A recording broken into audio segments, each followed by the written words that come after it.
इन्न फ़ी ख़ल्क़िस समावाति वल अर्ज़ि वख्तिलाफ़िल लैलि वन नहारि लआयातिन लिउलिल अलबाब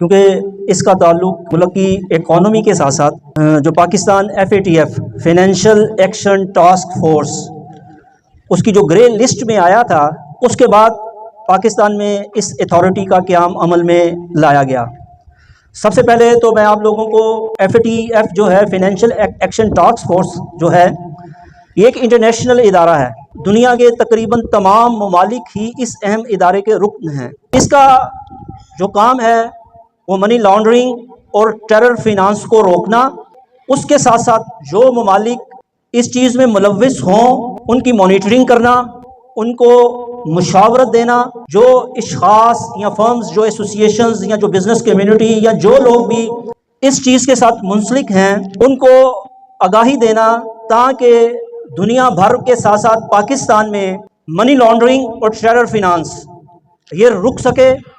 आपको पता है कि हमारा जो मुल्क दहशतगर्दी की लपेट में है, इसका ताल्लुक डायरेक्ट टेरर फिनांस से है। एज ए पाकिस्तानी हमारी एक बेसिक ड्यूटी बनती है कि हम इसके लिए अपना किरदार अदा करें। DNFBP designated non financial businesses and professions, एक तो जो लोग बिजनेस करते हैं, जो फर्म्स हैं, जो लोग मनी के साथ मुंसलिक हैं और उनके जो आगे उनके हाथ या उनके बिजनेस में मुआवनत करते हैं, खसूसी तौर पर जो लोग सर्विसेज प्रोवाइडर हैं, उनको आगाही सेशन के साथ साथ उनको इस धारे में लेकर आना है, ताकि उनको पता चल सके कि हमारी ड्यूटीज़ क्या हैं, हमारी लायबिलिटीज़ क्या हैं, हमने क्या करना है। जो इसमें एंटिटीज़ हैं DNFBP में, जिसको खसूसी तौर पर FATF ने रिकॉग्नाइज़ किया पाकिस्तान के लिए, और जो एंटिटीज़ दुनिया भर में जो DNFBPs के साथ मुंसलिक हैं, उनमें लायर्स, उनके साथ जो उनकी फर्म्स हैं, बिल्डर्स, डेवलपर्स, रॉयल्टर्स और साथ ज्वेल्स के जो सर्विसेज प्रोवाइडर हैं वो लोग इसमें शामिल हैं। जो ब्रोकरेज करते हैं गाड़ियों की, वो लोग इसमें शामिल हैं। अकाउंटेंट्स भी और उनकी जो फर्म्स हैं जो कि सर्विसेज प्रोवाइडर हैं, उनको भी इस कानून के तहत जो है यानी कि उनकी भी लायबिलिटीज़ जो बनती हैं, उन तमाम लोगों को पाबंद किया गया है। और पाकिस्तान में चूँकि FATF का सबसे ज़्यादा इतराज़ यही था कि आपका जो रियल इस्टेट सेक्टर है, जिसमें बिल्डर्स, डेवलपर्स और रियल इस्टेट एजेंट्स आते हैं, उनके ऊपर सबसे ज़्यादा उन्होंने मॉनिटरिंग की। और जैसा कि लास्ट आज से तकरीबन 4 से 5 साल पहले एक सेशन हमारा इस्लामाबाद में हुआ था, जिसमें पाकिस्तान भर की तमाम जो एसोसिएशंस थी उनके नुमाइंदों ने शिरकत की, और वहाँ हमारे जो फेडरल बोर्ड ऑफ रेवेन्यू के जो चेयरमैन हैं, उसके साथ साथ जो लोग DNFBPs को देख रहे थे, उनके डायरेक्टर्स और कुछ और लोग, हुकूमती लोग भी मौजूद थे। तो वहाँ पर बैठ के हमने एक मुश्तरका लाहे अमल अपनाया था, ताकि पाकिस्तान FATF की ग्रे लिस्ट से निकल सके। जो कि हमारी रियल इस्टेट एजेंट्स की जो लायबिलिटीज़ थी, जो कि हमने एक्सेप्ट की थी, उसमें हम जैसे कोई भी रियल इस्टेट की डील करते हैं, उस डील के सिलसिले में जो उसका रिकॉर्ड है, जिसमें कि जो सेलर परचेज़र जो हैं उनकी CNAC की कॉपीज़, जो एग्रीमेंट्स और जो पैसे का लेन देन हुआ, चाहे वो पे ऑर्डर्स की सूरत में हुआ, चाहे वो चेक्स की सूरत में हुआ, उसका रिकॉर्ड हमने मेंटेन करना है। और रिकॉर्ड तकरीबन 5 साल से 7 साल तक हम उसको मेंटेन करेंगे। नेक्टा एक अदारा है नेशनल काउंटर टेरर फिनांस का, जो कि इंटरनेशनल या पाकिस्तान में बैंड पर्सनस हैं, उनकी एक लिस्ट उसकी वेबसाइट पे मौजूद है। तकरीबन उसमें 5360 लोग जो हैं वो इस लिस्ट का हिस्सा हैं। जब भी आप कोई डील करेंगे सेल परचेज़ की, तो आपने उस नेक्टा की लिस्ट के ऊपर जाके, जो कि 5360 पीपल्स हैं, उसका NIC वहाँ से जाके आपने देखना है। और देखने के बाद अगर वो शख्स उसमें शामिल है, तो आपने इसकी आगाही मुतल्लिका इदारे को देनी है, जो कि काउंटर टेरर फिनांस को जो कि मॉनिटर करता है, उस अदारे को आप जो है अपना क्या कहते हैं इन्फॉर्म भी करेंगे, उनको बताएंगे भी, और उस शख्स से आप लोग डील नहीं करेंगे। कैश का लेन देन है उसके ऊपर जो है वो रिस्ट्रिक्शंस लगाई गई हैं कि आप 2 मिलियन से ऊपर की जो डील होगी वो पे ऑर्डर्स या चेक्स की सूरत में करेंगे, और उससे नीचे की डील कैश की सूरत में की जा सकती है। और दूसरी जो सबसे अहम चीज़ है कि फेडरल बोर्ड ऑफ रेवेन्यू जिसके अंडर में ये अदारा काम करता है, उसमें हम पे मैंडेटरी है कि हमें DNFBP का मेंबर बनना है। उसका बड़ा सिंपल सा प्रोसेस है कि आपका एक तो CNAC की रिक्वायरमेंट है, इसके साथ साथ जो आपका ऑफिस का कार्ड होगा उसकी रिक्वायरमेंट है, और एक छोटी सी पुलिस वेरिफिकेशन होती है। उसके बाद वो आप ऑनलाइन किसी भी लायर से करवा सकते हैं, या जैसे कि आप आल कराची रियल्टर एसोसिएशन के ऑफिस में आप मौजूद हैं, हमारे पास आप आ सकते हैं। DNFBP के डायरेक्टर साहब का ऑफिस, डिप्टी डायरेक्टर साहब यहाँ पर मौजूद हैं, इनके ऑफिस में जाके आप वहाँ पर अपने आप को रजिस्टर करवा सकते हैं, और रजिस्टर करवाने के बाद आपको एक सर्टिफिकेट इशू कर दिया जाएगा। जो चीज़ें आपको बताई गई, कई रियल एस्टेट एजेंट्स को शायद इसका नॉलेज ना हो, तो अनजाने में कोई नागहानी आफत आपके ऊपर आ जाए तो उससे पहले बेहतर है कि आप एक तो ये सर्टिफिकेट ज़रूर हासिल करें, रिकॉर्ड मेंटेन करें। जो नेक्टा की लिस्ट है उन लोगों से आप सेल परचेज ना करें। पॉलिटिकल या जो एंटाइटीज़ हैं यहाँ के जो कि सरकारी लोग भी हैं, उनसे भी जब आप डील करेंगे तो वो भी आप ज़रूर जो है ना इसको CDD यानी कि जो डिलीजेंस है इसका, वो इनको ज़रूर इन्फॉर्म करेंगे। मैं तमाम रियल्टर्स जो कि यहाँ पर, चूँकि आप लोग सब अपने इलाकों के जो लोग रियल्टर्स हैं उनके नुमाइंदे यहाँ पर आप नुमाइंदगी करते हैं, और आपका मैसेज हर इलाके में कन्वे होता है, तो अपने इलाके के रियल्टर्स को भी कन्वे करेंगे मैसेज।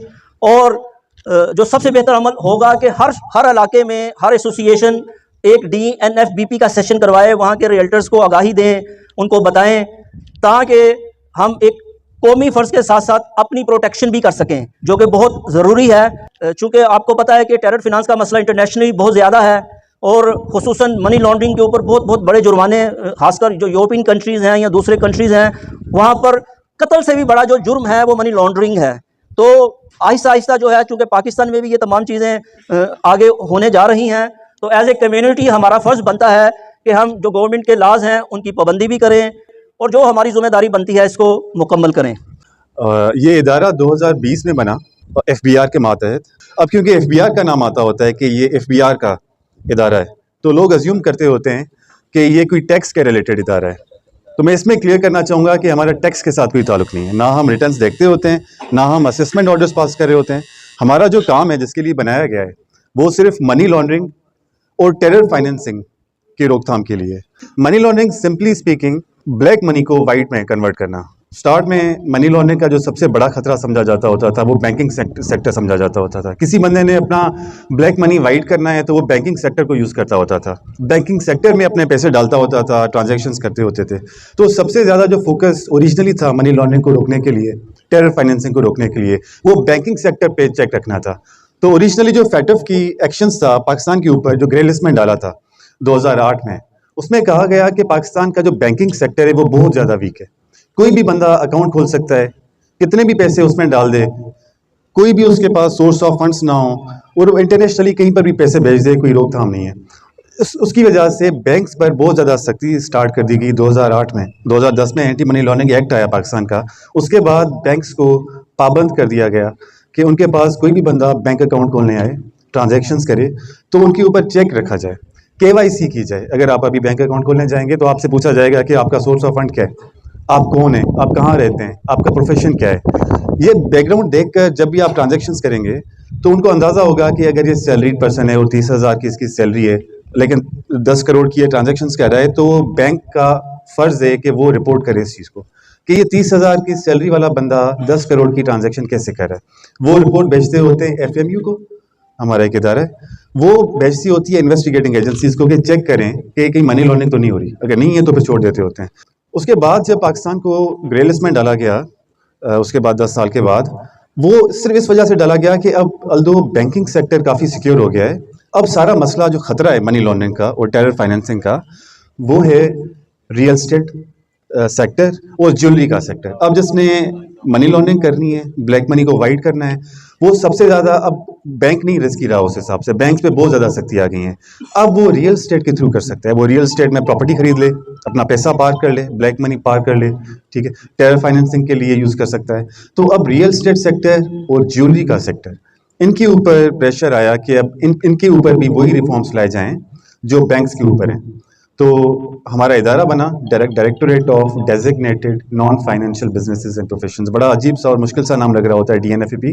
मकसद इसका ये है कि ये वो इदारे, वो प्रोफेशंस और वो बिजनेसेस जो नॉन फाइनेंशियल हैं, क्योंकि फाइनेंशियल सेक्टर्स पे पहले बहुत ज़्यादा स्ट्रॉन्ग लॉज बन चुके हैं और प्रैक्टिसेस बन चुकी हैं। अब उन्होंने कहा कि जो नॉन फाइनेंशियल बिजनेसेस और प्रोफेशंस हैं उनको डेजिग्नेट कर दिया गया कि ये 4 या 5 नॉन फाइनेंशियल डेजिग्नेटेड सेक्टर्स हैं। उसमें रियल स्टेट एजेंट्स, जिसमें ब्रोकर्स भी होंगे, बिल्डर्स भी होंगे और डेवलपर्स भी होंगे, उसके बाद ज्वेलर्स और उसके बाद अकाउंटेंट्स और उसके बाद लॉयर्स। FBR को कहा गया कि आप सिर्फ रियल स्टेट सेक्टर को और ज्वेलर्स के सेक्टर पे नजर रखें, ठीक है, और अकाउंटेंट्स जो ICAP के साथ रजिस्टर्ड ना हो, ICMAP के साथ रजिस्टर्ड ना हो। तो हमारा जो ओरिजिनल काम है, हमारा कानून है, वो ये है कि रियल स्टेट एजेंट्स, बिल्डर्स और ब्रोकर्स पूरे पाकिस्तान में उनको रजिस्टर करें। तो हमारी आपसे जो पहली तवक्को है इस लॉ के अंदर कि रजिस्ट्रेशन कराएं, और बड़ा इजी और सिंपल सा प्रोसीजर है रजिस्ट्रेशन का। हमने अपना जो फोकल ऑफिस बनाया हुआ है ऑल कराची रियल्टर्स एसोसिएशन को बनाया हुआ है। उसका मकसद ये है कि ऑब्वियसली गवर्नमेंट सेक्टर्स में बहुत ज़्यादा लोगों को कंसर्न्स होते हैं कि गवर्नमेंट इदारे को अप्रोच करना, किसी और चीज़ में ना फंस जाएँ। ऑब्वियसली मिसगिविंग्स होती हैं लोगों की, तो उस मिसगिविंग्स को कम करने के लिए हम चाहते हैं कि हम इस चीज़ को, मतलब हमारे पास वैसे लॉ में बहुत ज़्यादा पावर्स बहुत ज़्यादा दी गई हैं, मॉनेटरी पेनल्टीज, रिकवरीज, तो हमने कहा कि उस तरफ जाने से बेहतर ऑप्शन ये है कि हम इस चीज़ में रिकन्सिलेशन के साथ इसमें आगे बढ़ें, रिक्वेस्ट करें रियल्टर्स को कि वो रजिस्टर हों। और हमारा टारगेट ये है, क्योंकि फैटफ ने पहले हमें ग्रे लिस्ट पे डाला था और उन्होंने 1 साल 2 साल के बाद दोबारा आना है और उन्होंने चेक करना है कि क्या रियल स्टेट एजेंट्स पे काम हुआ है कि नहीं हुआ। पूरे पाकिस्तान में क्या कोई रियल स्टेट एजेंट है जो रजिस्टर्ड नहीं है? हमसे क्वेश्चन ये होना है। और पाकिस्तान को दोबारा ब्लैक लिस्ट किया जाए या ग्रे लिस्ट की तरफ ले जाया जाए, सारा इस पर डिपेंड करेगा कि रियल स्टेट एजेंट्स रजिस्टर्ड हैं कि नहीं है। तो आपसे जो पहली तवक्को करता है ये कानून, एंटी मनी लॉन्ड्रिंग एक्ट, कि आप रजिस्टर हों। उसके बाद जो नेक्स्ट तवक्को है कि आप जो है थोड़े बहुत वो काम करें जो बैंक्स कर रही होती हैं। थोड़ा सा मुश्किल लग रहा होता है, लेकिन इसमें डिटेल में हम हमेशा अवेलेबल हैं, कोई भी आपको इन्फॉर्मेशन चाहिए। नेक्स्ट स्टेप में हम आपसे ये तवक्को करते हैं कि आपके पास कोई भी क्लाइंट आता है तो आपको पता होना चाहिए कि वो क्लाइंट कौन है। ऐसे नहीं कि आपको पता ही नहीं कि बंदा है, क्योंकि आप डर ये नहीं है कि real estate agents money laundering करेंगे या वो टेरर फाइनेंसिंग करेंगे। डर ये है कि उनके बिजनेस को यूज़ किया जाएगा, उनको पता भी नहीं होगा और कोई बंदा आएगा और उनके थ्रू पैसे मूव करेगा या प्रॉपर्टी खरीदेगा जो बाद में दहशतगर्दी के लिए यूज़ हो या मनी लॉन्ड्रिंग के लिए यूज़ हो। तो रियल स्टेट एजेंट पे ये ऑब्लिगेशंस डाली गई हैं कि वो इंश्योर करेगा कि वो जिसके साथ डील करता है क्लाइंट्स, उसको पता हो। तो KYC फर्स्ट रिक्वायरमेंट है कि जो बंदा आपके पास क्लाइंट आता है आपको उसका पता होना चाहिए, उसका नाम क्या है, उसका पता क्या है, उसका फ़ोन नंबर क्या है, उसका CNIC नंबर क्या है। ये सबसे बेसिक रिक्वायरमेंट है। नंबर 2, और ये हम ये नहीं चाहते कि आप उनको, लोगों को बड़ा डर लग रहा होता है कि हमारे क्लाइंट्स भाग जाएंगे अगर हम उनको ये चीज़ें पूछना शुरू कर दें। लॉ ये कहता है कि आपके क्लाइंट को पता भी ना चले और आप ये बैकग्राउंड चेक कर लें उसका, ठीक है। और ये भी नहीं कहता कि लॉ कि आपने उनके साथ बिजनेस नहीं करना, आप सिर्फ क्योंकि आपने CNIC तो वैसे ही मांगना है उनसे, अगर कोई भी उनसे डील कर रहे हैं आप, तो CNIC आपका मोस्टली कवर कर लेता है KYC, ठीक है। हम ये चाहते हैं कि आप फॉर्म रखें अपने क्लाइंट्स का, 5 साल तक उनका रिकॉर्ड रखें कि आप पिछले 5 साल में कौन कौन से आपके पास क्लाइंट्स आए, उनका नाम क्या था, पता क्या था, ठीक है, फ़ोन नंबर क्या था और CNIC क्या था उनका। एक एडिशनल चीज़ हम इसमें रिक्वायर कर रहे होते हैं कि उन सारे क्लाइंट्स का आप एटलीस्ट ये चेक कर लें कि क्या वो यूनाइटेड नेशंस की जो लिस्ट है दहशतगर्दों की, उस लिस्ट पे तो नहीं बंदा, जो नेक्टा की लिस्ट है, जो मिनिस्ट्री ऑफ इंटीरियर की लिस्ट है दहशतगर्दों की, उस पर तो बंदा नहीं है। वो अगर बंदा है तो उसके साथ डील नहीं करना, बाकी डीलिंग पे कोई रुकावट नहीं है। डील आप सबके साथ कर सकते हैं, सिर्फ उनके साथ नहीं कर सकते जो दहशतगर्दी की लिस्ट पर हैं मौजूद, और वो बड़ा कम निकलना है। हार्डली पूरे साल में किसी के पास इक्का दुक्का कोई एक बंदा निकल आया तो निकल आया। हमारी मेन रिक्वायरमेंट है कि KYC हो, सोर्स ऑफ फंड्स आपने पूछना है, लेकिन आपने हर बंदे से नहीं पूछना, क्योंकि ये एक एक्स्ट्रा चीज़ है जो थोड़ी मुश्किल लग रही होती है हर बंदे को। वो उससे पूछना है जिसको हम कहते होते हैं PEP, पॉलिटिकली एक्सपोज पर्सन। वो बंदे जिसमें ब्यूरोक्रेट शामिल हैं, जिसमें जजेस शामिल हैं, जो गवर्नमेंट में हैं, ठीक है, जो हाई नेटवर्थ इंडिविजुअल्स हैं, बहुत ही अमीर हैं, बहुत ज़्यादा उनका बिजनेस है, इंटरनेशनल बिजनेस है।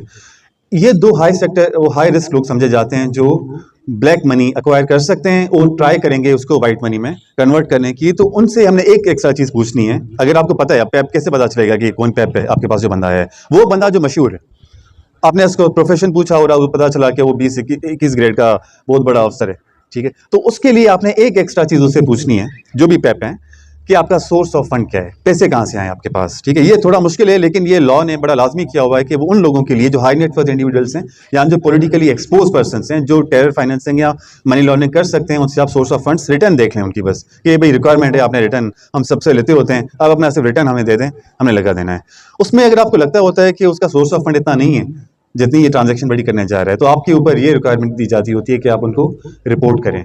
अब रिपोर्टिंग का ये मतलब नहीं है कि वो आप पर बात आएगी, एनोनिमस सॉर्ट ऑफ आपकी रिपोर्ट जाएगी एफएमयू को, एफएमयू उसका खुद रिटर्न चेक करेगा कि अच्छा इस बंदे ने जिसको आपने रिपोर्ट किया हुआ है वो 10 करोड़ की प्रॉपर्टी खरीदी है। अगर एफएमयू को लगता है कि उसके पास वाकई में 10 करोड़ थे और अपने पैसे होंगे उसके पास, तो वो बंद कर देगी केस उधर ही। लेकिन अगर उसको लगेगा कि कोई इशू है, और वो सिर्फ आप पर डिपेंड नहीं करेगी, उसको बैंक की तरफ से भी रिपोर्ट आई होगी, उसको किसी और सेक्टर से भी रिपोर्ट आई होगी, 10-15 रिपोर्ट्स जब उसके पास आ जाएंगी, फिर वो भेजेगा या नैब को या एफआईए को या एफबीआर को ही कि आप चेक करें कि मनी लॉन्ड्रिंग में बंदा इन्वॉल्व तो नहीं है, ठीक है। वो आपके ऊपर नहीं आएगी कि भाई आप प्रूव करें आपने क्या किया, आपने गलत रिपोर्ट किया है, आपने सिर्फ रिपोर्ट किया, फिर आपसे नहीं तंग किया जाएगा कि आपने क्या। तो रजिस्ट्रेशन का जो प्रोसेस है, तो वो मुस्तफ़ी साहब से रब्ता कर सकते हैं, हमारे साथ रब्ता कर सकते हैं। आपकी जो पैम्फलेट्स दिए गए हैं इसमें हमारे फ़ोन नंबर्स और हमारा ऑफिस का एड्रेस, हम हमेशा ओपन है, हमारे पास कोई भी बंदा आए हमसे रजिस्ट्रेशन की कोई भी रिक्वेस्ट फैसिलिटेशन चाहिए कि हमें रजिस्टर करके दें, वो हम सारा फुल फ्लैश उनकी हेल्प कर रहे होते हैं। काफ़ी हद तक माशाल्लाह रहमान भाई ने काफ़ी मालूमात दे दी हैं सारी, और जो बाकी इस बारे में थी तफसीलात वो नवेद साहब काफ़ी बयान कर चुके हैं। और मैं चाहूँगा कि थोड़ी जो बेहतर मालूमात हैं और चीज़ें हमारे डायरेक्टर साहब हैं वो ज़्यादा बेहतर बयान कर सकेंगे। माशाल्लाह यार, आप सबको देख के तो बैक इन 1987 उस वक्त हमारे इलाके में, आपको याद होगा 87 में लोकल गवर्नमेंट इलेक्शंस हुए थे, जिसमें फारूक सत्तार साहब इलेक्शन मेयर बने थे। उससे पहले अब्दुल सत्तार अफगानी साहब थे मेयर कराची। उस इलेक्शन को मैंने देखा था, तो उसकी कॉर्नर मीटिंग्स जो थी वो बस ऐसे स्कूल लाइफ में थे, शौक था, तो इस तरह का एनवायरनमेंट था। Definitely we are here for some official purpose, और हम उसको उस ऑफिशियल पर्पस को एक इनफॉर्मल तरीकेकार से कर रहे हैं ताकि हम एक दूसरे को बेहतर तरीके से समझ सकें। जिस तरह से कॉर्नर मीटिंग्स होती हैं कि बंदा अपना मुद्दा भी पेश करता है और सामने वालों के सवाल जवाब भी सुनने की कोशिश करता है। तो मजीद बात से पहले मैं आप सबका बहुत बहुत शुक्रिया अदा करूंगा कि आप लोगों ने अपने मसरूफ तरीन वक्त में से हमारे लिए वक्त निकाला। DNFPP के इशू के ऊपर रहमान भाई और बलोच साहब, मेमन साहब जो हैं, रिहाइल मेमन साहब, और मुअज्जम नवीद, और definitely you believe in your leaders, जो आपके दो साहिबान हैं, हमने उनको अपना फोकल पर्सन भी बड़ा इसी तरह से बड़ी डिटेल में बड़ी डिस्कशंस के बाद उनको अपना फोकल पर्सन नॉमिनेट किया, बिकॉज वी नो कि ये आपके साथ इतना करीबी राब्ते में रहते हैं कि आपका कोई भी जेन्युइन कंसर्न हो तो वो आप इनसे कह सकें, हमें भी कह सकें। लेकिन अगर आपको लगता है कि हम तक पहुंचने में आपको कोई दिक्कत है तो वो आप ही में से कोई ऐसे साहिबान हो जो आपके मामले को हमारे तक पहुंचा सकें और हम आपको हतुल इम्कान उसका तसल्ली बख्श जवाब दे सकें। आजकल सरकार में जो सबसे बड़ा मामला है कि चूंकि विथ ईच पासिंग डे हम लोग देखते हैं कि कवानीन और जवाबित जो हैं उसमें सख्ती बढ़ती जा रही है। अभी 19 जुलाई का आपके सामने एक्सपीरियंस हुआ, जो ऑल पाकिस्तान ट्रेडर्स और मैन्युफैक्चरर्स ने एक स्ट्राइक की थी सेक्शन 37A के हवाले से। सिर्फ ये बताना चाह रहा हूँ कि इतने मसाइल आ रहे हैं कि ताजिर बिरादरी या बिजनेस कम्युनिटी को बहुत सी चीज़ें अनयूजुअल लगती हैं। ये कुछ चीज़ें फिजिकली हमारे सामने आती हैं, कुछ चीज़ें कारोबारी मामलात में हमारे सामने आती हैं, कुछ चीज़ें हमारी ज़िंदगी के और मामलात में शोबों में हमारे सामने आती हैं, लेकिन हमें उनके साथ रीएडजस्ट करना होता है। और ये इट्स नॉट कि मैं आपसे पूछ रहा हूँ या सरकार आपसे पूछ रही है, इट्स मोर कि कोई और हमसे पूछ रहा है। UAE इतनी बड़ी इकोनॉमी हो गई, आपके ख्याल से क्या वो ब्लैक मनी या मनी लॉन्ड्रिंग के बगैर हुई है? हम में से कितने लोगों का पैसा वहां गया है? I am not justifying their acts, लेकिन उनके लिए मसला नहीं है, वो अपने लिए कवानीन खुद बनाते हैं। हमारे लिए मसला ये कि हमारे लिए कवानीन कोई और बनाता है। हमारे जो रहन सहन का तरीका है उसमें अगर हम साल में हमें 100 अरब डॉलर चाहिए और हमारी जो पैदावारी वो है कैपेसिटी है वो 80 अरब डॉलर है, तो 20 अरब डॉलर मुझे बाहर से चाहिए हर साल। मैं कहाँ से लाऊंगा वो?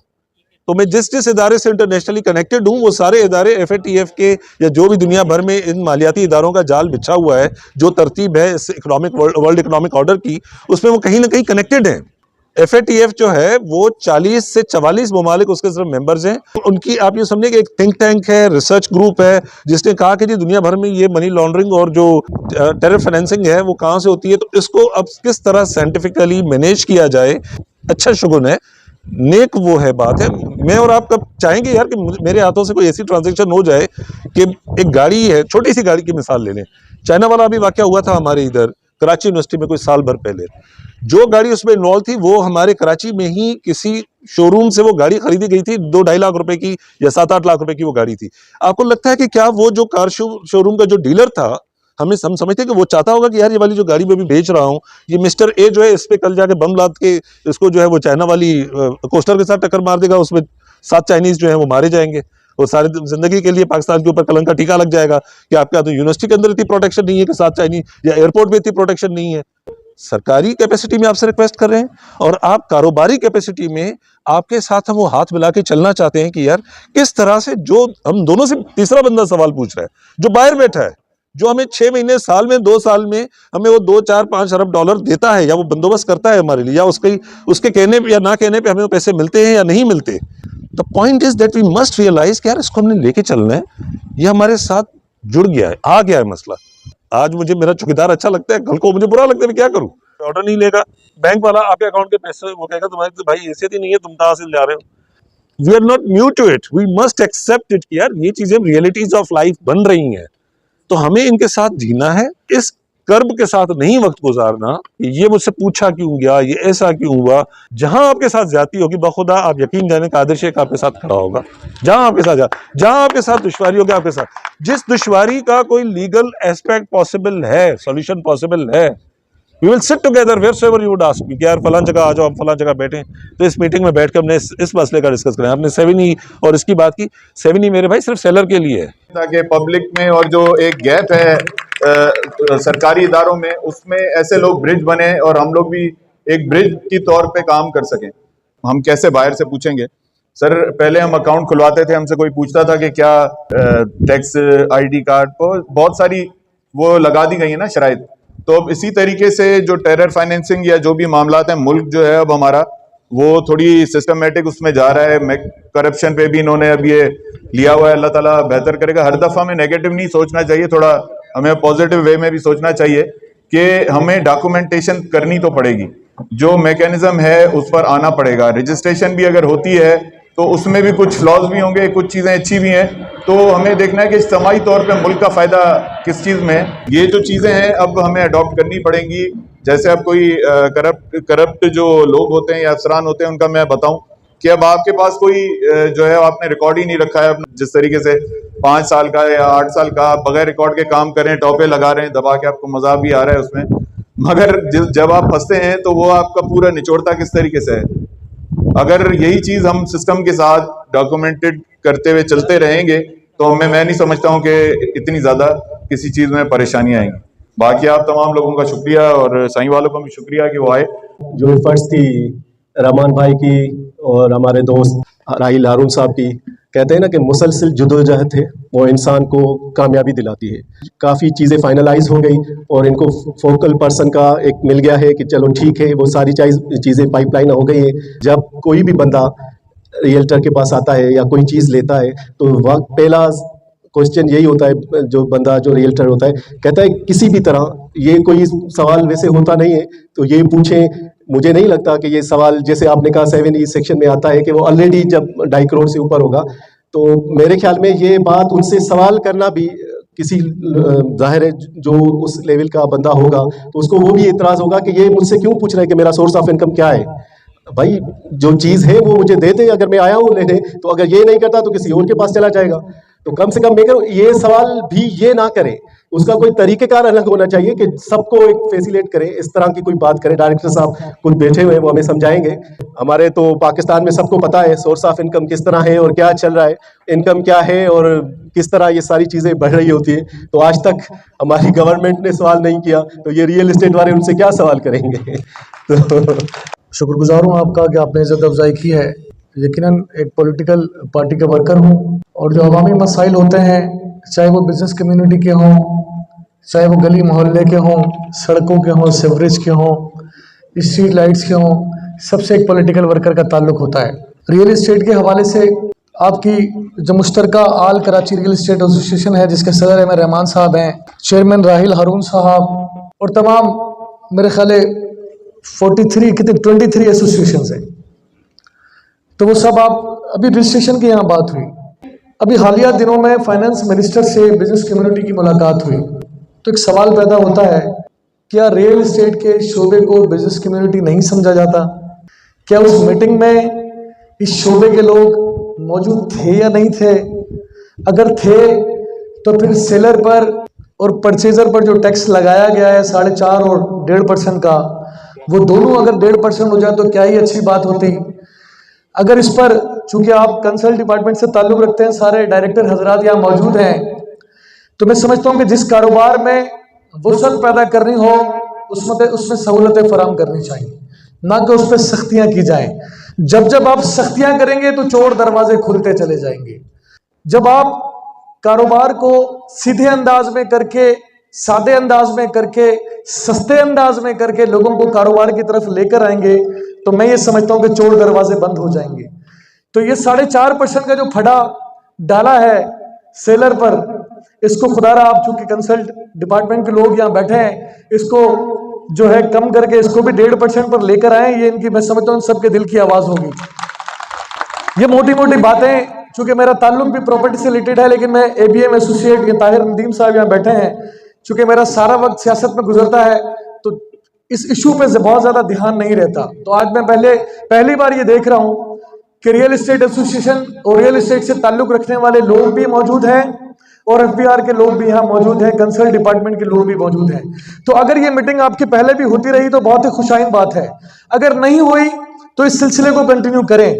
और अगर ये जो आपके इश्यूज हैं, अब मुझे नहीं पता कि आपने कोई 5 रुकनी, 8 रुकनी या 10 रुकनी कोई कैबिनेट बना दी है, अगर जो ऐसा किया है तो बहुत अच्छी बात है।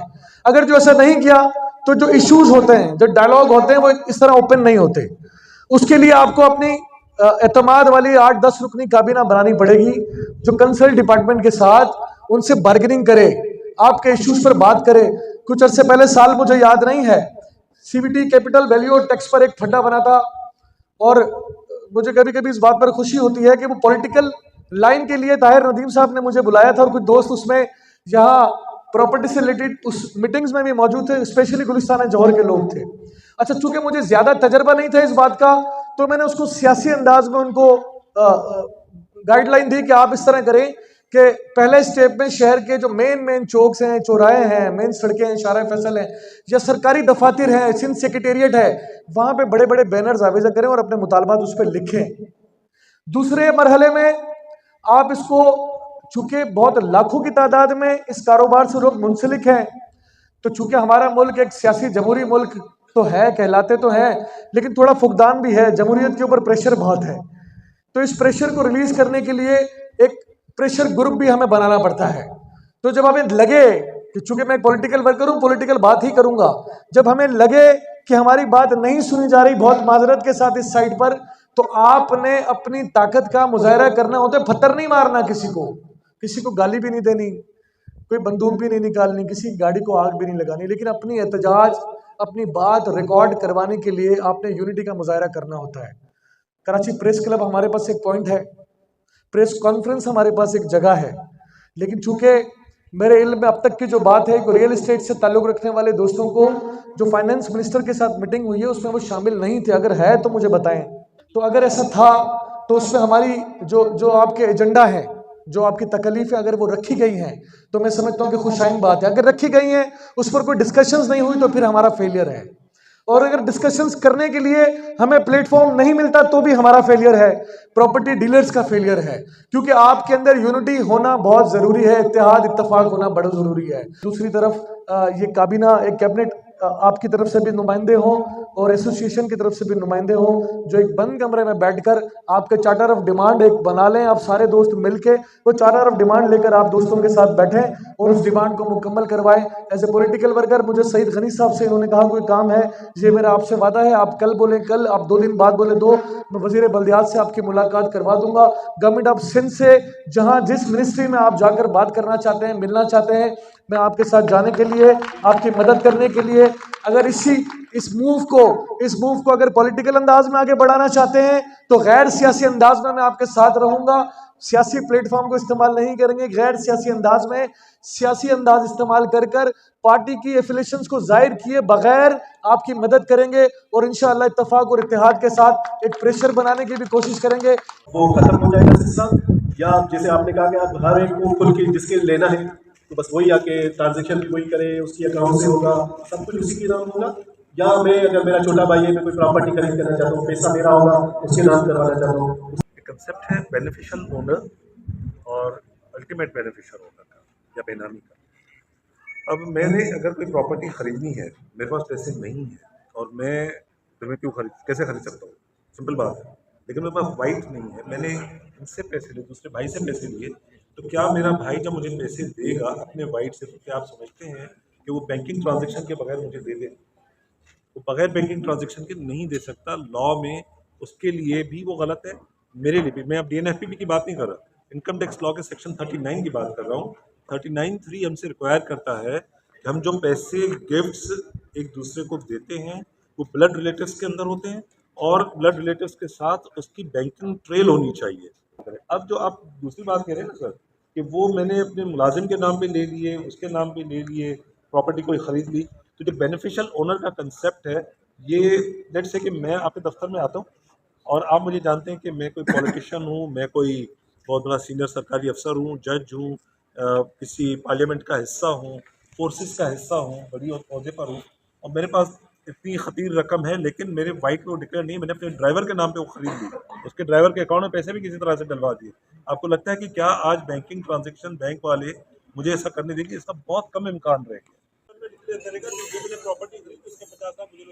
और वो बैंक का ट्रांजेक्शन होगी, वो तो फेयर ट्रांजेक्शन है ना। कानून जहाँ भी होता है, मैं बार बार एक चीज़ को कहता होता हूँ। अच्छा सर, मेरा ये क्वेश्चन है कि जैसे DNFPP में 2022 से जो है रजिस्टर्ड हूँ, मेरे पास सर्टिफिकेट है।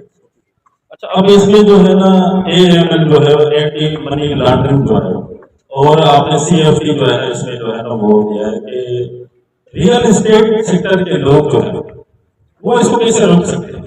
हमको अथॉरिटी तो नहीं है, ठीक है। अब हम जो है, आप हमारे पास कोई रजिस्टर भी नहीं है, तो हम इसमें गवर्नमेंट की क्या हेल्प कर सकते हैं? हम में से कोई भी इसको तने तना नहीं रोक सकता, मनी लॉन्ड्रिंग को या टेरर फाइनेंसिंग को तने तना नहीं रोक सकता। मैंने आपसे गुजारिश की कि बहुत से पैरेलल एजेंसीज हैं जिसमें काम करें, जैसे विद इन DNFPP मैंने आपसे गुजारिश की कि रियल इस्टेट जो एजेंट्स हैं वो सिर्फ रियल इस्टेट ब्रोकर नहीं है, जो ब्रोकरेज हाउस है वो नहीं है, जो बिल्डर है, जो डेवलपर है, जो रजिस्ट्रेशन करने वाला बंदा है, जिसको टाइटल ट्रांसफर एंटिटी कहते हैं, वो KDA की शक्ल में है, वो मिलिट्री लैंड की शक्ल में है, इवन वो भी DNFPP है। लेकिन हर एक ने अपना अपना रोल अपने अपने दर्जे मकाम पे करना है। मैं रजिस्ट्रार हूँ, आप रियल एस्टेट एजेंट हैं। जब आप किसी बायर और सेलर की फाइल मेरे साथ रखेंगे, उसके साथ बहुत छोटा सा फॉर्म है 8 महीनों का, वो आप फिल इन करके देंगे तो आपकी जिम्मेदारी खत्म। हमारे यहाँ बिल्डर में जो है वो ट्रेड है, वो बिल्डर ट्रांसफर करते हैं, वो अपने फ्लैट्स को ऊपर ट्रांसफर पे जाते हैं, बिल्डर ट्रांसफर। उसमें हमें ट्रांजैक्शन की भी जरूरत नहीं है। बिल्डर 15-15, 20-20 लाख ले रहे हैं, 3-3, 4-4 करोड़ के फ्लैट हैं, साइड ये भी है, उनके पास भी ट्रांसफर फाइल है, हमें पैसे दिखाने बताने की भी जरूरत नहीं है, ठीक है, बताने की जरूरत है। इसके लिए हमें क्या करना पड़ेगा? जब एक बिल्डर बिल्डिंग बनाता है, हमें से कुछ दोस्त यहाँ पे बिल्डर्स भी होंगे, तो वो शुरू में इन्वेस्टर रेट पे अपनी चीज़ों की ओपनिंग करता है, प्राइसेस ऑफर करता है, भाई 3 करोड़ का अपार्टमेंट है या यूनिट है, और वो फ्लैट जैसे जैसे बनता जाता है और 3 से बढ़ के 3, 10, 3, 20 और बाय द टाइम वो जब वो फाइनल फिनिशिंग स्टेज होता है, हो सकता है वो 4, 4.5 का हो चुका हो, और इन द प्रोसेस उसमें 2 से 3 हैंड चेंजिंग हो चुकी होती है। नॉट इन ऑल केसेस, लेकिन क्वाइट अ फ्यू टाइम्स ऐसा होता है कि उसकी हैंड चेंजिंग हुई हो। पहले अब्दुल कादिर के नाम पे था, अब्दुल कादिर ने नवीद के नाम पे उसको 3 करोड़ 10 से सेल किया। क्या आपके ख्याल से जो बिल्डर है वो अपने पास ये रिकॉर्ड रखता है कि यार पहले ये फ्लैट बुक किया था कादिर शेख ने, आज उसको इकबाल साहब ने खरीदा है 10-15 लाख रुपए के ऊपर, क्योंकि और फिर भाई हमारे टालपुर साहब ने जो है उसको 10 लाख रुपए ऊपर पे खरीदा है? बिल्डर का रिकॉर्ड है, बिल्डर खुद फिर हमारा DNFPP एजेंट है। तो जब हम जिस तरह से आपसे गुजारिश कर रहे हैं, हम उनकी भी इसी तरह से इंस्पेक्शन कर रहे हैं, उनकी भी इसी तरह से रजिस्ट्रेशन कर रहे हैं। बिल्डर को हर इंस्टॉलमेंट पे 236K पे करना है। हम लोग क्या करते हैं, लॉ में हम लोग क्या करते हैं, 236K सिर्फ at the time of transfer and registration देते हैं। ऐसा ही है, ट्रांसफर और रजिस्ट्रेशन के स्टेज पे देते हैं। By law builder is required to pay. मैंने 3 करोड़ का फ्लैट बुक किया, मैंने 3 करोड़ आज तो नहीं लिए, मैं बिल्डर हूँ, मैंने 3 करोड़ आज नहीं लिए, मैंने अपफ्रंट उससे 1 करोड़ रुपया लिया। रजिस्टर इसने 3 साल बाद होना है 3 करोड़ के रेट पे, जिस रेट पे भी मैंने किया। आज के दिन 1 करोड़ रुपए का 136 के 236 के जो बनता है, मैं कानूनन पाबंद हूँ कि वो टैक्स पे मैं नहीं करता होता। एज अ बिल्डर, ये मेरी जिम्मेदारी, मैं विदहोल्डिंग एजेंट हूँ। हम लोगों ने 236 के का विदहोल्डिंग एजेंट सिर्फ टाइटल ट्रांसफर बॉडी को बनाया हुआ है। हमारी मार्केट प्रैक्टिस ये है। मेरे हिसाब से जब भी कोई प्रॉपर्टी खरीदी जाती है या बेची जाती है तो सारे रजिस्ट्रार के पास जाते हैं। रजिस्ट्रार का सारा डेटा जो है ना गवर्नमेंट के पास होता है, ठीक है। वो पेमेंट किस हिसाब से ट्रांसफ़र हुई है, बैंकिंग चैनल से हुई है, जो भी ऑफिशियल पेमेंट होती है वो एक्चुअली बैंकिंग चैनल से ही होती है। तो सारा डेटा तकरीबन सरकार के पास ऑलरेडी होता है मौजूद, ठीक है। इसी तरह अगर मैं कोई गाड़ी खरीदने जा रहा हूँ और वो जाके ट्रांसफ़र कराता हूँ तो उसकी पेमेंट जैसे हुई है, जब ट्रांसफ़र के बाद मेरे को टैक्सेस वगैरह देने पड़ते हैं, तो तमाम चीज़ें जो है वो सरकार के पास ऑलरेडी मौजूद होती हैं मेरी। तो सरकार अपना जो डेटा उसके पास आता है उसको एक्सरसाइज करके ये सारी चीज़ों को क्यों नहीं कैटर करती, बनिस्बत इसके कि ये आम लोगों को, जो जैसे हमारे लिए एक बहुत डिफ़िकल्ट काम है। एक बंदा वैसे ही हमारे पास इस वक्त जो है क्लाइंट बहुत मुश्किल से आता है। हम पता नहीं कितने इश्तिहार लगाते हैं, कितने लोगों को वो मिन्नतें करते हैं, इस तरह फ़ोन करते हैं, उधर फ़ोन करते हैं, उसके बाद किसी को बुलाते हैं। फिर अगर हम उसको बुला के बड़ी मुश्किल से बिठाते हैं कि यार ये कोई चीज़ ले लेगा तो हमसे, तो हमें थोड़ा सा कमीशन मिल जाएगा, ठीक है ना। अगर हम उसकी भी इंक्वायरी करना शुरू कर देंगे तो वो हमारे से तो भाग जाएगा फ़ौरन। कि जिस डेटा की आप बात करें 236K और C, ये ट्रांजैक्शन हो चुकी। मेरे पास वो डेटा महीने बाद आया, 15 दिन बाद आया, 2 महीने बाद आया। मौका वारदात पे मैं मौजूद नहीं हूँ जिससे तो ट्रांजैक्शन हुई। अब उसमें बायर जो है वो मनी लॉन्ड्रिंग वाला है या सेलर मनी लॉन्ड्रिंग वाला है, मुझे उस डेटा को देख के कुछ समझ नहीं लग सकता। मैं ये कर सकता हूँ कि 10,000 ट्रांजेक्शन हुई एक महीने के अंदर पूरे सिंध में, और मैं 10,000 ट्रांजेक्शन 236C और 236K, मेरे ख्याल से 10,000 से कहीं ज़्यादा होती होंगी, मैं उनको बैठ के एक एक की अब खुद CDD करूं, अब खुद उनकी बैंक वेरिफिकेशंस करूं, अब खुद उन सबको देख के मैं करूं। ये आपका EDD करनी होती है, हमें EDD करूं मैं उन सब का। और अब वो लोग मेरे सामने भी नहीं है, मुझे नहीं पता ये नदीम ने कादिर को ये पेमेंट की कैसे की, क्या नदीम इस चीज़ का अहल है, नहीं है, क्योंकि नदीम की जुरिस्डिक्शन जो है वो हो सकता है सक्खर में हो, कादिर की जुरिस्डिक्शन जो है वो हो सकता है कोयटा में। लेकिन जिस स्टेट एजेंट साहब के पास, जिस टाइटल ट्रांसफर बॉडी के पास इस वक्त मेरा केस ट्रांसफर हो रहा है, उसके सामने हम दोनों मौजूद हैं, मैं और आप, ठीक है। तो ये फ़र्क सिर्फ मौका जाए वारदात और वकूआ का है। छोटा सवाल है कि जितनी भी रिस्पॉन्सिबिलिटीज़ हैं, अगर इसको डाइवर्ट कर दिया जाए, इसको डिस्ट्रीब्यूट कर दिया जाए चंद लोगों में, नेक्टा की वेबसाइट पे लोग हैं जो भी, उनको एफिलिएशन एक कायम कर दी जाए नादरा से, तो ये हमें इजी एक्सेस है, हम उनको उन तक रसाई मुमकिन है। लेकिन जो सेकेंडली जो दीगर लोग हैं, स्पेशली जो ब्यूरोक्रेट्स हैं या दीगर जो सियासी पॉलिटिकल लोग हैं, यकीनन उनसे हमें सवाल पूछने का आसान टास्क नहीं है। हमारी दीगर ट्रांजेक्शन भी रुक जाएंगी, ये हमारे रिजर्वेशन है। तो अगर बेहतर ये है कि ये जो भी अथॉरिटीज़ हैं जो ट्रांसफ़र ये जैसे सरकारी और गैर सरकारी है, उनसे ये सवाल पूछे जाएँ, और बाकी जो नेक्टा की वेबसाइट पे मौजूद हैं उसकी एक्सेस हमें मिल जाए तो ईजिली होगा काम करने में। तो DNFPP की एक एप्लीकेशन है जो आप डाउनलोड करते हैं। मैं as a DNFPP registered person अपने पास DNFPP की रखता हूँ, एप्लीकेशन रखता हूँ, और उसके साथ GoAML की एक वेबसाइट है जो कि नेक्टा और इनकी एंटी मनी लॉन्ड्रिंग एक्ट पर, ये 2 एप्लीकेशन अपने पास डाउनलोड कर लूँ। जो बंदा भी मेरे पास है, मैं शनाख्ती कार्ड तो देखे ही जाता है, उसकी जरूरत थोड़ी उसके प्रेजेंस में से सवाल करो, वो चला गया। मैंने उस लिस्ट में खुद उनके CNIC पंच करके, मुझे किसी से बात नहीं करनी, यार कादिर शेख अभी फ़ोन नहीं उठा रहा, ऑपरेटर साहब नहीं है। आप अपनी वेबसाइट पे एप्लीकेशन जो आपकी मोबाइल पर है, अपने कंप्यूटर पे डाउनलोड कर लें। आप खुद उसमें PPs की लिस्ट आपको मिल जाएगी, आपको उसमें प्रोस्क्राइब पर्सन्स की लिस्ट मिल जाएगी, आपको उसमें नेक्टा के अंदर कोई बंदा है वो मिल जाएगी। आपने कुछ नहीं करना, हमारी एक्सेस है। उसके बाद आपका अगर नादरा से भी एफिलिएशन हो तो हम इससे भी बेहतर हैं। सेकेंडली जो हमारे सबसे बड़े जो प्राइवेट बिल्डर्स और जितने भी सरकारी और गैर सरकारी दोनों के लिए जो भी रजिस्ट्री जो अथॉरिटीज़ हैं, वो अगर बाकी जैसे ब्यूरोक्रेट्स हो गए या दीगर मामलों हो गए, उनको लुक आफ्टर करें तो हमारी रिस्पॉन्सिबिलिटी जो है डिस्ट्रीब्यूट हो जाएगी, हमारे लिए जो बोझ है वो थोड़ा कम हो जाएगा। देखिए, ट्रांजैक्शन जिस जगह होगी उसमें हम ये तमीज़ नहीं करना चाहता ये लॉ कि जी ये सरकारी मुलाजमीन जो है वो इस ट्रांजैक्शन में उनकी स्क्रूटनी हो या ना हो, और गैर जो प्राइवेट सिटीजन से उनकी स्क्रूटनी हो। लॉ ने इसको सबके लिए यूनिवर्सल किया हुआ है। मेरा नाम तारिक हबीब है और मैं नाथ एसोसिएशन का जनरल सेक्रेटरी। मेरा सवाल ये है कि जो CNIC है सफिशिएंट उनकी तादाद 5800 है और 25 लाख FBR में फाइलर है। क्या आप समझते हैं कि ये तादाद तो ठीक है या इसको बढ़ना चाहिए? एक सवाल। दूसरा सवाल ये है मेरा, ये कम है सर, ये 5800 कम है कि 25 लाख फाइलर हैं और 18 करोड़ CNH ये जो वैलिड है, बालिग लोग हैं जो 18 साल की उम्र से ऊपर है, वो 18 करोड़ लोग हैं। तो ये उनकी तादाद बहुत कम है जिसके इतना बड़ा ये सब सेटअप किया गया है। एक बात। दूसरी बात ये है कि अभी हमारे ये भाई बैठे हैं, इन्होंने भी कहा और हमें मालूम है कि गवर्नमेंट ऑफ सिंध हमें रजिस्ट्रेशन देने जा रही है। हमारा इस वक्त कोई शनाख्त नहीं है। आप हमसे सवाल करें कि हम शाहरुख होम बन जाए, लेकिन हमारा नाम तो रखिए आप, हमारा नाम तो है ही नहीं। तो मेरा पहला सवाल यह है कि पहले हमें रजिस्ट्रेशन दीजिए सिंध गवर्नमेंट से, उसके बाद आप मुताबा कीजिए NABS के तमाम मुताबा हम आपके पूरे करेंगे, लेकिन पहले अब आप हमें रजिस्ट्रेशन दीजिए। हमें नाम तो दीजिए, हमें नाम तो दीजिए कौन है। क्या राज चलता आदमी के स्टेटमेंट मानेगा, चौकीदार को मानेंगे, पान वाले को मानेगा? हम तो दुकानें लेके बैठे, तो हमें शराब तो दीजिए सर आप। लोगों ने प्रोविंशियल गवर्नमेंट को रीच आउट किया है कि वो आपके लिए कोई रजिस्ट्रेशन अथॉरिटी हो जिसमें वो बंदा ही सिर्फ रियल एस्टेट एजेंट की प्रैक्टिस कर सके जो कि लाइसेंस याफ्ता हो। और जैसे इकबाल साहब फरमा रहे हैं कि सर ने भी कोई सर सईद गनी साहब के साथ इस हवाले से कोई मीटिंग आपकी रखी है, तो मोस्ट लाइकली सिंध गवर्नमेंट तो लॉ मेकिंग में और रजिस्ट्रेशन या जो लाइसेंसेस पे जिस तरह की बॉडीज़ हैं, इसमें मेरे ख्याल से प्रोविंशियल गवर्नमेंट्स में सबसे ज़्यादा काम हमारी गवर्नमेंट ऑफ सिंध का है। इसकी छोटी सी मिसाल दूँ आपको कि SRB 18वीं तरमीम के बाद सबसे पहला इदारा है पूरे पाकिस्तान में जो किसी सूबाई गवर्नमेंट ने बनाया। किसी सूबाई गवर्नमेंट ने जब उसको NFC और 18वीं तरमीम के बाद इख्तियारात मिले कि अपने महसूल अपनी सर्विसेज की जो टैक्स है वो खुद उसकी वसूलियाँ खुद करे, तो गवर्नमेंट ऑफ सिंध ने SRB बनाया। इस हवाले से जो भी काम होता है, एनवायरमेंटल प्रोटेक्शन एजेंसी का काम हो, उसमें भी प्रोविंशियल गवर्नमेंट ने सबसे पहले गवर्नमेंट ऑफ सिंध ने काम किया था। तो आई बिलीव कि उसमें सर इकबाल साहब आपकी जिस तरह हेल्प कर रहे हैं, तो डेफिनेटली जल्दी इसको you will see that day coming.